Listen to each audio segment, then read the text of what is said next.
Welcome back to my YouTube channel. और Barcelona और Getafe का मैच आपने देखा ही होगा। काफ़ी ज़्यादा डिसअपॉइंटिंग परफॉर्मेंस रही बार्सिलोना की, उसी का रिव्यू करेंगे। और नेमार और अम्बापे के बारे में जो अपडेट्स आ रही हैं उसके बारे में भी आपको मैं इस वीडियो में बताऊंगा। तो वीडियो आखिर तक जरूर देखिएगा और चैनल अगर अभी तक आपने सब्सक्राइब नहीं किया तो चैनल को जरूर सब्सक्राइब कर लीजिएगा। तो स्टार्ट करते हैं मैच रिव्यू से। मैच काफ़ी ज़्यादा डिसअपॉइंटिंग रहा और ऐसा लग रहा था देख कर के बार्सिलोना ने जो पिछले सीजन में जहां पर अब अपना सीजन खत्म किया था उसी तरह ही स्टार्ट किया। कोई ज्यादा चेंजेस नजर नहीं आई बार्सिलोना की परफॉर्मेंस में भी और बार्सिलोना के गेम प्ले में भी। एक डिफिकल्ट मैच था जिस तरह मैंने कल भी बात की थी। काफी ज्यादा डिफिकल्ट गेम थी। गिताफे में हमारा रिकॉर्ड इतना अच्छा नहीं रहा, स्पेशली 2-3 साल से तो हम वहां पर उनके स्टेडियम में जाकर जीते भी नहीं थे। और बार्सिलोना ने जो टीम खिलाई थी वो ऑब्वियसली एक्सपेक्टेड 11 थी। और यही एक्सपेक्ट कर रहे थे हम कि यही फॉर्मेशन होगी और यही टीम जो है वो खेलेगी। लेकिन टीम की परफॉर्मेंस नहीं निकल के आई। लो ब्लॉक के अगेंस्ट फाइनल थर्ड में हमने बहुत ज़्यादा लैग किया।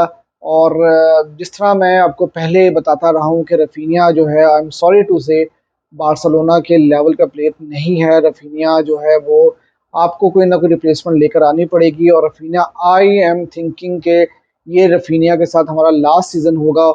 और क्योंकि ये एक सीजन में मेरे ख्याल से रफीनिया को देखा जाएगा, अगर वो परफॉर्म करती हैं बार्सिलोना के लेवल पे तो ठीक है, अदरवाइज मेरे ख्याल में बार्सिलोना उनको नहीं रखेगी अगले सीजन में अपने साथ। और बार्सिलोना के लिए अब, क्योंकि अभी भी 15 दिन बाकी हैं और ट्रांसफर विंडो में, तो बार्सिलोना को काफ़ी एक्टिव होना पड़ेगा। देखना पड़ेगा कि क्या हो सकता है, क्या नेमार आएंगे, क्या नेमार आ सकते हैं, क्योंकि बार्सिलोना फाइनल थर्ड में बहुत ज़्यादा लैग कर रही है। आप सिर्फ लेवेंडोस्की के ऊपर डिपेंड नहीं कर सकते और लेवेंडोस्की से भी आप उस वक्त एक्सपेक्टेशन रख सकते हैं जब लेवेंडोस्की को फीड किया जाएगा प्रॉपर्ली। आपको मिडफील्ड से आप उनको पासेस निकाल के देंगे, या आपकी विंग पोजीशन, जिस तरह मैंने पहले भी कई वीडियोस में बात कही है कि विंग पोजीशन जब तक सपोर्ट नहीं करेगी, क्रॉसेस नहीं लगा के देगी उनको, तो वो गोल नहीं स्कोर कर सकेंगे। हम सिर्फ ये बात करते हैं कि लेवेंडोस्की गोल स्कोर नहीं करे और उनको क्रिटिसाइज करना शुरू कर देते हैं, लेकिन जो जिनका काम है उनको फीड करना, वो फीड ही नहीं प्रॉपर तरीके के साथ कर सकेंगे। आप मुझे खुद बताएंगे कल की गेम में कितना बार्सिलोना ने चांसेस क्रिएट किए, कितना लेवेंडोस्की को चांस मिला? नहीं मिला। कोई चांस, ऐसा चांस नहीं मिला कि 1-on-1 पोजीशन में या डी के अंदर कोई ऐसी सिचुएशन बनी हो जहां पे लेवेंडोस्की ने चांस मिस किया हो। कोई ऐसी सिचुएशन हमें नहीं नजर आई। और रफीनिया की जहां तक मैंने अब बात की है, Raphinha, I am sorry to say, एक तो बहुत ही डेड किस्म के प्लेयर हैं। कुछ 1-on-1 सिचुएशन में कोई प्रोडक्टिविटी नहीं है उनकी। वो एक दो अच्छी क्रॉसेस उनकी मैच में होती हैं बस, उसके अलावा कुछ भी नहीं है। या डिफेंस को आके थोड़ा सा सपोर्ट कर लेते हैं। लेकिन जो लेवल बार्सिलोना के विंगर्स का रहा है हमेशा से, वो लेवल नहीं है। इसलिए हमें जिस तरह बर्नार्डो सिल्वा की बात हो रही थी और जिस तरह से हम बात कर रहे थे नेमार के बारे में, मैंने आपको पहले भी कई वीडियोस में ये बात कही है कि हमें एक विंग पोजीशन के ऊपर वर्ल्ड क्लास प्लेयर चाहिए चाहिए। बहुत सारे यूट्यूबर्स बैठ के ये बात कर रहे हो, तुझे रफीनिया बड़ा कमाल प्लेयर है, वो ये कर देगा, उसकी ये एबिलिटी है, वो है। भाई नहीं, जब ये साइन हुआ था रफीनिया तो उस टाइम पर भी मैंने यही बात कही थी कि रफीनिया मुझे नहीं लगता कि बार्सिलोना के लेवल को मीट कर पाएगा। बाकी इसके अलावा हम बाकी प्लेयर्स की बात कर रहे हैं तो बाकी प्लेयर्स में अरोहो की परफॉर्मेंस काफ़ी ज़्यादा अच्छी रही, पेड्री काफ़ी रीजनेबल दिखे। उसके बाद अगर हम बात करते हैं डी योंग, वो बहुत अच्छी परफॉर्मेंस थी। रोमियो की बहुत अच्छी परफॉर्मेंस थी। लेकिन गुंडोगन से हम थोड़ा बेटर एक्सपेक्ट करते हैं। और फिर जो बहुत इंपॉर्टेंट चीज़ ये है कि मैंने पहले भी आपको कहा था, आप मेरे पिछली वीडियोस में जाकर देखें कि ला मासिया की जो प्रोडक्ट्स हैं वो, जैसे स्पर्स के अगेंस्ट उन्होंने परफॉर्मेंस दी तो सब कह रहे थे वाह जी वाह, हमें ज़रूरत नहीं है नेमार की या बर्नार्डो सिल्वा की, हमारे पास तो ला मासिया की प्रोडक्ट है। मैंने उस वक्त ये बात कही थी कि यार ये गेम्स प्री सीजन गेम है, इन गेम्स में आप इतना जज नहीं कर सकते, क्योंकि मतलब एक फ्रेंडली गेम होती है, एक कॉम्पिटिटिव गेम होती है। आप देखें कि अब्दे को लेकर आए थे, अब्दे की परफॉर्मेंस काफी ज्यादा पुअर परफॉर्मेंस थी। बॉल कंट्रोल नहीं कर पा रहे थे, बॉल लंबा कर रहे थे, बॉल मिसप्लेस पासेस थे उनके, डिसीजन मेकिंग बहुत ज्यादा पुअर रही थी उनकी। तो मैं वही बात करता हूँ कि यार एक मेच्योर प्लेयर और एक वर्ल्ड क्लास प्लेयर ही होता है। जिस तरह हम एमएसएन के साथ खेलते रहे हैं, जहाँ पे सोरेस थे, मेसी थे, नेमार थे, उससे पहले थीरी हेनरी थे, डेविड विया थे, ईटो थे, मतलब इतने बड़े बड़े प्लेयर्स बार्सिलोना को सर्व करके जा चुके हैं। और अब आप देखें आप रफीनिया के ऊपर डिपेंड कर रहे हैं, तो आई एम सॉरी टू से रफीनिया आपके क्वेश्चंस का आंसर नहीं है। और फिर उसके बाद आंसू फती मेरे ख्याल में रीजनेबल ठीक थे। यामाल ने आके बड़े अच्छे टचेस लिए और बड़ा अच्छा एक पास भी उन्होंने निकाल के दिया था आंसू फती को, जो कि उन्होंने ऑफ टारगेट कर दिया था। और दूसरी चीज़ ये है कि रेफरिंग भी बहुत पुअर थी। मेरे ख्याल में एक तो पेनल्टी हैंडबॉल पहले हुआ था, वहाँ पर हमें प्रॉब्लम वो नहीं दिया, पेनल्टी नहीं दी, और उसके बाद आखिर बिल्कुल लास्ट इंजरी टाइम के अंदर भी मैं समझता हूँ कि जो हैंडबॉल दिया है वो हैंडबॉल नहीं बनता था, वहाँ पर पेनल्टी बार्सिलोना को मिलनी चाहिए थी। तो पुअर रेफरिंग भी रही है। और उसके अलावा मतलब अगर आप पूरी गेम की बात करें तो जब रफीनिया को रेड कार्ड हुआ तो उसके बाद से तो बिल्कुल ही हम लोग डेड हो चुके थे। और ऑब्वियसली चावी के पास ज़्यादा ऑप्शंस भी नहीं थी, और चावी ने उसके बाद से पूरा हाफ उसी तरह से खेला। वो तो लकीली सेकंड हाफ में उनके प्लेयर को भी रेड कार्ड हो गया, तो 30 मिनट जो हम लोग बगैर एक प्लेयर के ग्राउंड में खेले, एक प्लेयर कम के साथ खेले, और वो हमें कॉस्ट कर गया। और उसके बाद फिर जब इवन हुए प्लेयर्स तो तब बार्सिलोना ने डोमिनेट करना शुरू किया था। लेकिन फिर वही बात है कि फाइनल थर्ड में हमें कोई खातिर खा कोई चांसेस नहीं क्रिएट कर सके। क्रॉसेस कहीं से भी नजर नहीं आई, हमें कोई अच्छी क्रॉस नजर आती नहीं दिखी, सवाए एक लामिन यामाल की एक क्रॉस अच्छी थी। उसके अलावा हम अगर मिडफील्ड की बात करें तो वहां से भी कोई ऐसे ज्यादा चांसेस नहीं, क्योंकि लो ब्लॉक में गिताफे खेली थी, और गिताफे आई ही इसीलिए थी कि भाई हमने मैच ड्रॉ करना है, और वो सिर्फ ड्रॉ के लिए खेल रहे थे। तो मतलब अब मैं क्या मैच के ऊपर ज़्यादा बात करूं।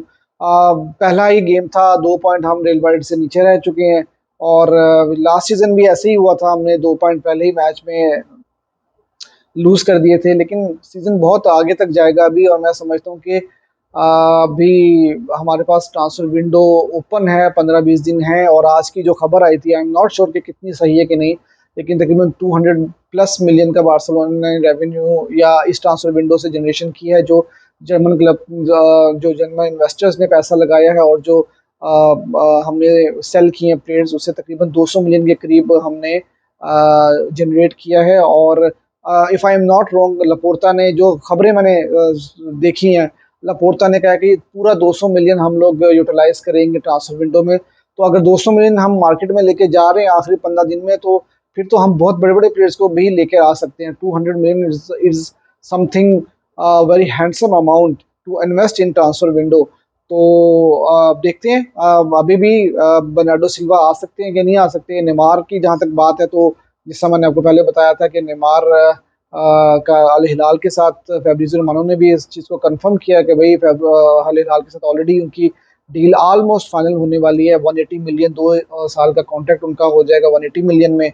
तो अब ये है कि शुरू में जब दिन शुरू हुआ तो उस टाइम पे एम्बापे की खबर आई थी, तो बार्सिलोना के जो फैंस हैं वो रियल मैड्रिड फैंस को ट्रोल कर रहे थे कि भैया तुमने एम्बापे का इतना इंतजार किया, और एम्बापे भी अब दोबारा से ट्रेनिंग भी ज्वाइन कर रहे हैं, और हो सकता है कि वो कॉन्ट्रैक्ट एक्सटेंशन भी करें। खलीफे ने भी ट्रेनिंग में जो है वो पूरे प्लेयर्स को इकट्ठा करके एक लेक्चर दिया, एक स्पीच दी, और कहा कि जी एम्बापे जो है वो हमें ज्वाइन कर रहे हैं और वो हमारे साथ रहेंगे।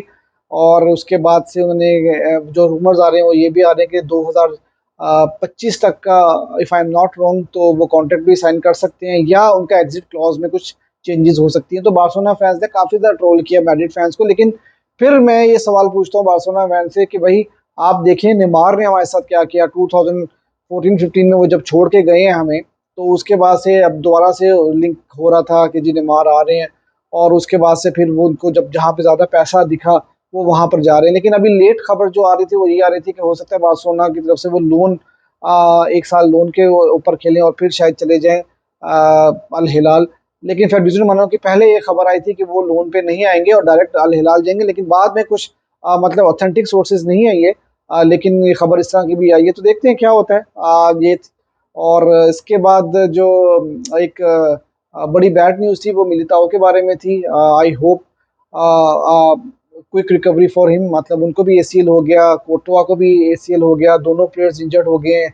और 4-5 दिन के गैप में 2 एसीएल इंजरीज हुई हैं रियल मैड्रिड प्लेयर्स को। तो मतलब मैं यही कहूँगा कि वो जल्द से जल्द वापस आएँ। ये बहुत ही टफ होता है सीज़न के स्टार्ट में। अब मुझे नहीं पता कि रियल मैड्रिड जो है वो कैपा को तो लेकर आ रही है लोन डील पे, जो अभी तक की खबरें हैं, लेकिन मिलिताओ की क्या रिप्लेसमेंट लेके आएंगे। कहा जा रहा है कि शायद उधर से जो रामस वापस आ जाए शायद 1 साल के लिए। आई एम नॉट श्योर कि क्या होता है। तो ये था आज मैच का रिव्यू भी, और जो अपडेट्स थी वो उसके बारे में भी। काफ़ी ज़्यादा फ्रस्ट्रेटेड रिव्यू है मेरा, क्योंकि बार्सिलोना की परफॉर्मेंस में कोई निखरी हुई परफॉर्मेंस नहीं थी, कोई क्लीन परफॉर्मेंस नहीं दी बार्सिलोना ने। और मुझे लगता है कि अभी बार्सिलोना को ट्रांसफर विंडो में काफ़ी कुछ करना पड़ेगा। हम ला मासिया की प्रोडक्ट को साथ लेके उनको ग्रूम कर सकते हैं, लेकिन ला मासिया प्रोडक्ट्स मैं समझता हूँ अभी इतनी मेच्योर नहीं हुई है। और ला मासिया प्रोडक्ट जो है वो मतलब आपके लिए ये है कि 15-20 मिनट का टाइम निकाल के, लेकिन वो आपको कुछ अच्छी परफॉर्मेंस निकाल के दे दें। लेकिन एक अगर वर्ल्ड क्लास परफॉर्मेंस की बात की जाए, कंसिस्टेंट परफॉर्मेंस की बात की जाए, तो आपको वर्ल्ड क्लास प्लेयर ही चाहिए होगा। तो ये थी मेरी आज की वीडियो। अगर वीडियो पसंद आई हो तो लाइक भी ज़रूर कीजिएगा और चैनल को ज़रूर सब्सक्राइब कर दीजिएगा। Thank you.